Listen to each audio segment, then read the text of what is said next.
Hello বন্ধুরা, আজকে 23শে March এবং আমাদের আলিপুর আবহাওয়া দপ্তর থেকে জানাচ্ছে যে আগামী 24 ঘন্টার মধ্যে 40 থেকে 50 কিলোমিটার গতিতে দমকা ঝোড়ো হাওয়ার সঙ্গে বজ্রবিদ্যুৎ সহ বিক্ষিপ্ত আকারে বৃষ্টিপাত হতে পারে উপকূল অন্ধ্রপ্রদেশ, মহারাষ্ট্র, এদিকে আমাদের মারাঠাওয়াড়া এবং আমাদের উত্তরাখণ্ডের বেশ কিছু অঞ্চলে। এছাড়াও 30 থেকে 40 কিলোমিটার বেগে দমকা ঝোড়ার সঙ্গে বজ্রবিদ্যুৎ সহ বিক্ষিপ্ত আকারে বৃষ্টিপাত হবে এবং ঘন ঘন বাজ পড়ার সম্ভাবনা রয়েছে পূর্ব রাজস্থান, হিমাচল প্রদেশ, এদিকে রায়লসীমা এবং আমাদের উপ হিমালয় অঞ্চলে, পশ্চিমবঙ্গের দিকে যা সিকিমের বেশ কিছু অঞ্চলে, এছাড়াও অরুণাচল প্রদেশ, আসাম, মেঘালয় এবং নাগাল্যান্ড, মণিপুর, মিজোরাম, ত্রিপুরা বেশ কিছু অঞ্চলে বজ্রঝড়ের সঙ্গে বজ্র বৃষ্টিপাতের সম্ভাবনা রয়েছে। এছাড়াও কেরালা, মাহে এবং কঙ্কন গোয়ার দিকেও বিচ্ছিন্নভাবে আর্দ্র আবহাওয়া পরিস্থিতি হবে, প্রচণ্ড আকারে গরম পড়ার সম্ভাবনা রয়েছে। এছাড়াও আমাদের আলিপুর আবহাওয়া দপ্তর থেকে জানাচ্ছে যে নতুন করে একটি পশ্চিমবঙ্গ ঝঞ্ঝা ঢোকার সম্ভাবনা রয়েছে 26 থেকে 27 তারিখের মধ্যে। তার ফলে 27 তারিখ থেকে এবং 27-28 তারিখের দিকে আমাদের উত্তর ভারতের দিকে প্রচণ্ড আকারে বৃষ্টিপাতের সম্ভাবনা রয়েছে এবং বৃষ্টিপাতটি ক্রমশ ঝাড়খণ্ড হয়ে আমাদের ঠিক গাঙ্গেয় পশ্চিমবঙ্গের দিকে এগিয়ে আসতে পারে 27 থেকে 29 তারিখের মধ্যে। এর ফলে 27, 28, 29 তারিখের মধ্যে আমাদের গাঙ্গেয় দক্ষিণবঙ্গের পশ্চিমের জেলাগুলিতে 60 থেকে 70, সর্বোচ্চ 80 কিলোমিটার গতিতে দমকা ঝোড়ো হাওয়া বইতে পারে, কালবৈশাখী ঝড়ের সম্ভাবনা রয়েছে এবং প্রচণ্ড আকারে ঝড় বৃষ্টিপাত চলবে গাঙ্গেয় দক্ষিণবঙ্গ জুড়ে। ছাড়া কলকাতার দিকে 50 থেকে 60, সর্বোচ্চ 70 কিলোমিটার বেগে দমকা ঝোড়ো হাওয়া বইতে পারে ঠিক 28 তারিখের দিকে এবং প্রচণ্ড ভারী বৃষ্টিপাত হতে পারে দুই মেদিনীপুর, বাঁকুড়া, পুরুলিয়ার দিকে হতে পারে। এছাড়া আমাদের দুই বর্ধমান, নদীয়ার দিকে হওয়ার সম্ভাবনা রয়েছে এবং কলকাতা, হাওড়া, হুগলি, দুই 24 পরগনার দিকে বজ্রবিদ্যুৎ সহ বিক্ষিপ্ত ভারী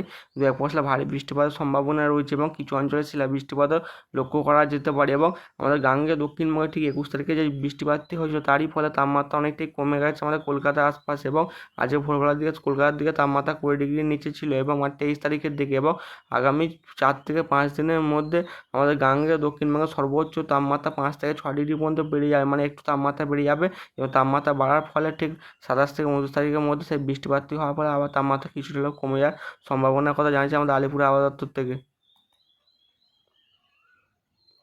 ECMWF মডেল দেখা যাচ্ছে আজকে বিকেল 5টার দিকে আমাদের অন্ধ্রপ্রদেশের দিকে বিশাখাপত্তনমের দিকে বজ্রবিদ্যুৎ সহ বিক্ষিপ্ত আকারে বৃষ্টিপাত হতে পারে। এই দিকে বিজয়ওয়াড়ার দিকে বজ্রবিদ্যুৎ সহ বিক্ষিপ্ত আকারে বৃষ্টিপাত হতে পারে এবং আমাদের হায়দ্রাবাদের দিকে আংশিক মেঘলা থাকার সম্ভাবনা রয়েছে এবং আমাদের নিউ দিল্লির দিকেও হালকা থেকে মাঝারি বজ্রবিদ্যুৎ সহ বিক্ষিপ্ত আকারে বৃষ্টিপাত হতে পারে। বিশেষ করে দার্জিলিংয়ের দিকে বজ্রবিদ্যুৎ সহ বিক্ষিপ্ত আকারে বৃষ্টিপাত হবে, গ্যাংটকের দিকে, শিলিগুড়ির দিকে এবং আলিপুরদুয়ারের দিকেও আংশিক মেঘলা থাকার সম্ভাবনা রয়েছে। এদিকে আসাম, মেঘালয়, নাগাল্যান্ড, মণিপুর, মিজোরামের দিকেও হালকা থেকে মাঝারি বৃষ্টিপাত হতে পারে। এছাড়াও আমাদের বাংলাদেশের ফিরোজপুরের দিকে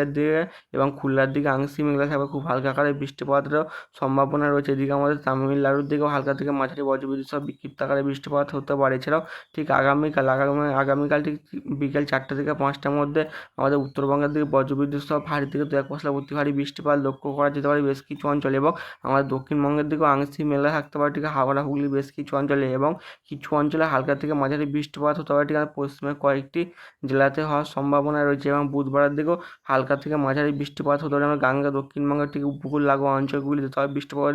একদম কম থাকার সম্ভাবনা রয়েছে। তবে পশ্চিমের জেলাগুলিতে দমকা ঝড়ের সঙ্গে বজ্রবিদ্যুৎ সহ বিক্ষিপ্ত ভারী বৃষ্টিপাত হতে পারে। এছাড়া উড়িষ্যার লাগোয়া অঞ্চলগুলিতেও হালকা থেকে মাঝারি বজ্রবিদ্যুৎ সহ বিক্ষিপ্ত আকারে বৃষ্টিপাত হতে পারে, বিশেষ করে বালাসোর এদিকে ভদ্রকের বেশ কিছু অঞ্চল এবং 26 তারিখের দিকেও হালকা থেকে মাঝারি বৃষ্টিপাত হবে আমাদের উত্তরবঙ্গের বেশ কিছু অঞ্চল। তবে 27 তারিখ থেকে বৃষ্টির পরিমাণ একদম বেড়ে যাবে আমাদের গাঙ্গেয় দক্ষিণবঙ্গে সবথেকে বেশি বৃষ্টিপাতের সম্ভাবনা রয়েছে ঠিক 28 তারিখের দিকে, বিশেষ করে দুই 24 পরগনা, দুই মেদিনীপুর এবং পশ্চিমের জেলাগুলিতে বজ্রবিদ্যুৎ সহ ভারী বৃষ্টিপাত হবে, দমকা ঝোড়ো হাওয়া বওয়ার সম্ভাবনা রয়েছে। উপগ্রহ চিত্র দেখা যাচ্ছে যে আমাদের গাঙ্গেয় দক্ষিণবঙ্গের ঠিক আমাদের কলকাতা, হাওড়া, হুগলি এবং নদিয়া এছাড়াও আমাদের বাঁকুড়া, পুরুলিয়ার দিকে আংশিক মেঘলা আকাশ এবং দুই মেদিনীপুরের দিকে আংশিক মেঘলা আকাশ এবং আমাদের উত্তর ভারতের দিকে নিউ দিল্লির দিকে বজ্রগড় মেঘ দেখা যাচ্ছে। উত্তর ভারতের দিকে বজ্রবিদ্যুৎ সহ বিক্ষিপ্ত ভারী বৃষ্টিপাতের সম্ভাবনা রয়েছে এবং আজ যে কলকাতার আশপাশে সর্বোচ্চ তাপমাত্রা উঠতে পারে প্রায় 30 থেকে 32 ডিগ্রি আশপাশে এবং পশ্চিমের জেলাগুলিতে থাকতে পারে প্রায় 34 থেকে 36 ডিগ্রি আশপাশে, আগামী 4 থেকে 5 দিনের মধ্যে 5 থেকে 6 ডিগ্রি পর্যন্ত তাপমাত্রা বেড়ে যায়, পশ্চিমের জেলাগুলিতে প্রায় 38 থেকে 40 থেকে 41 ডিগ্রি পর্যন্ত তাপমাত্রা উঠবে এবং কলকাতার দিকে উঠতে পারে প্রায় 36 থেকে 37 ডিগ্রি আশপাশে। বন্ধুরা চ্যানেলটিকে লাইক, শেয়ার, কমেন্ট এবং সাবস্ক্রাইব করবেন।